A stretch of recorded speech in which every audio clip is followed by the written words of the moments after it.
Alright, welcome back sa ating The Beast Driving Mode Part 2. And I'm gonna show you kung gaano kalupit si Beast pagdating sa kalsada. Watch and learn.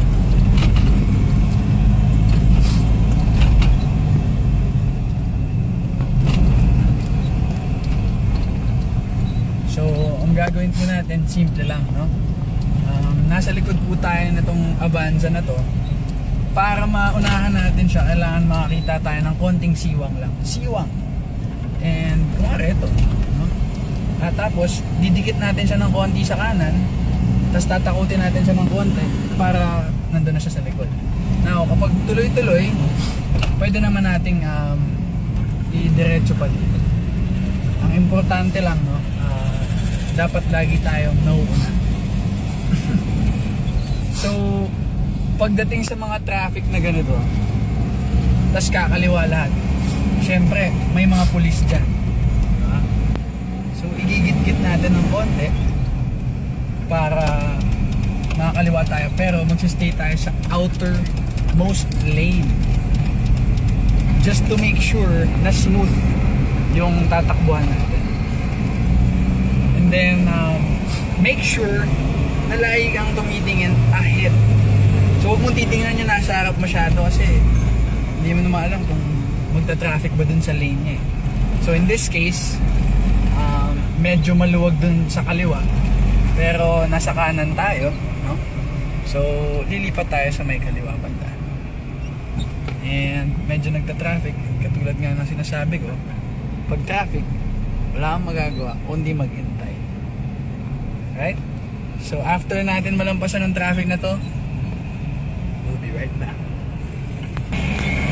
So nakalusot na tayo sa traffic and we're back. Hanapin natin ang pinakamabilis na paraan para makatawid dito. Now, pag sinabi nating beast mode, as in beast mode talaga. Pero walang walang nagpo-provoke kay Beast ngayon. So, medyo peaceful driving si Beast.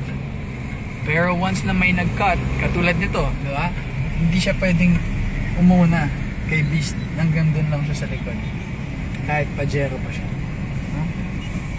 So, hanggang dyan lang siya. Susunod sila. And, medyo traffic ulit. So, ang gagawin natin, lalampasan muna natin tong traffic na to.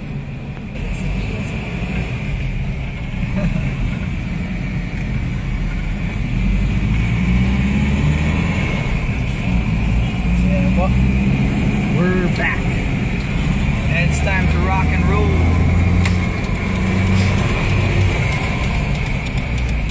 Inunahan tayo.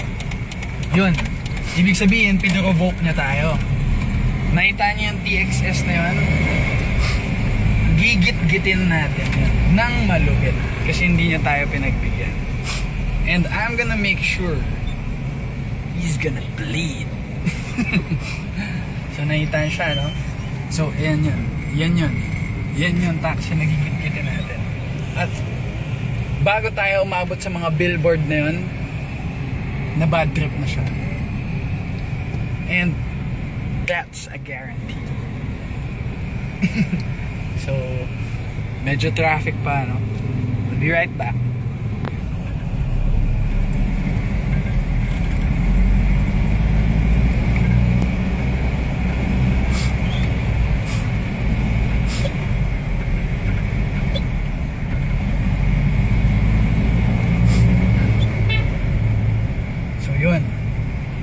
Sila naharangan sila, papasok natin dito, tapos ang gagawin natin simple lang, babanggayin na niya si kuya, yari sa akin, sigurado na siya yan. tinan mo may gusto sumingit.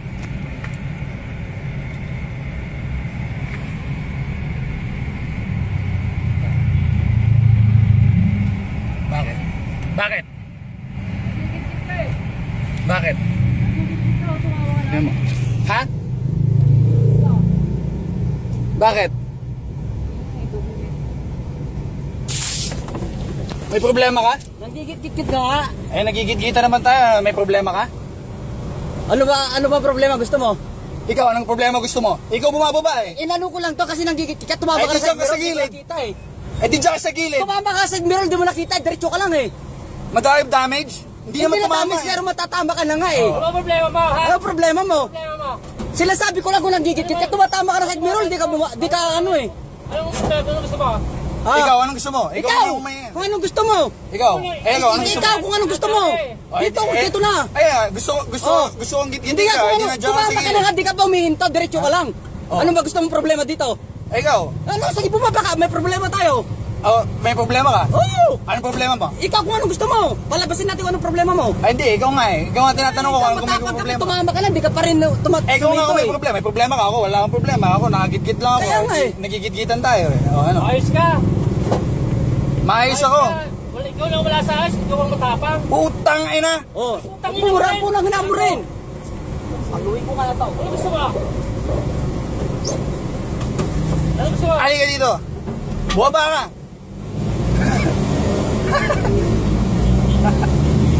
So, ganun po magalit si Beast, no?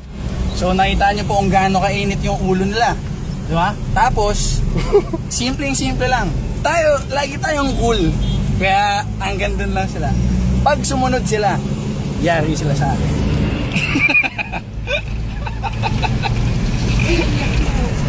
Di ba? So, pagdating sa mga ganyan, sisiguraduhin ko sa inyo, nakita niyo sa mukha niya, nanginginig sa takot, di ba? Pero tayo, syempre, cool lang tayo. Dapat, pag nasa kalsada ka, lagi kang cool. Pag hindi ka magaling sumingit, huwag ka mababad trip. Kasi pag ako nasingitan ako, hindi ako mababad trip. Pero siya, wala siyang magagawa. Tumama yung side mirror, parang namatay yung anak niya eh. So, nandito na po tayo. And that's part 2.